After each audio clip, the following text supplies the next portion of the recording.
wildfire smoke acts like a cloud deck in a sense that it thins the direct sunlight that we see, lowers the UV index, but it also impacts the temperatures. We're forecasting the low 80s. We did reach the low 80s, but it did cost us about 2 or 3 degrees in terms of max temperature this afternoon.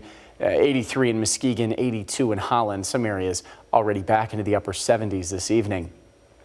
Dew points also sitting comfortably low to mid 50s. Haven't seen a big humidity swing yet, but it will gradually build throughout the week. We do anticipate by Friday and Saturday that some stickier conditions are going to make a return, and seems likely some 90s will as well. Tonight, temperatures will fall back to about 60 degrees. Areas east of 131, maybe even the upper 50s, given the light east wind. And the only cloud cover that's really going to be relevant is just some haze from the wildfire smoke, not necessarily any cumulus clouds. Also point out Grand Rapids sunset tonight is 8:59 p.m. We have no 9 p.m. sunsets from now until May 16th of 2026. That is our next 9 p.m. sunset. So just about 9 months, or just over 9 months. Here's the view in Grand Rapids. Even that sunset tonight before 9 p.m. It's going to be harder to see beautifully given the wildfire smoke, but thankfully not a ton of clouds, just a few isolated cumulus here this afternoon.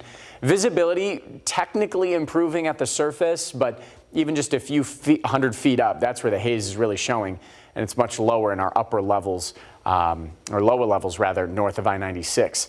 As we head into Tuesday morning, wildfire smoke is going to re-thicken, so we are looking at another view of haze through the day on Tuesday. In fact, the air quality advisory has been extended into tomorrow. That will be day 7 in a row that wildfire smoke has been dense enough to issue the air quality advisory.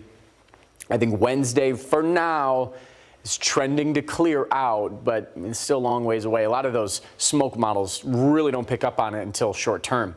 High pressure off to our north, that's the influence of keeping this smoke just circulating in the lower levels. High pressure pushes it down near the surface. So even if there was some high level smoke and we had low pressure, it'd be a lot different than being under the high pressure influence.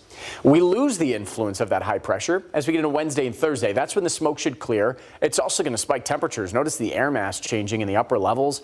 We're looking at the chance for a handful of days being back in the 90s, and with the heat and humidity maybe bringing us some pop-up chances, but I don't like our odds until we get to early next week, especially Wednesday and Thursday. Seem like those chances are going to still be influenced by some leftover and residual wildfire smoke. Also going to do the same with temperatures. We bumped those down a couple of degrees for both Tuesday and Wednesday, but it does seem like once the smoke clears, some 90s are going to make a return, if not Friday, definitely as we head to the weekend.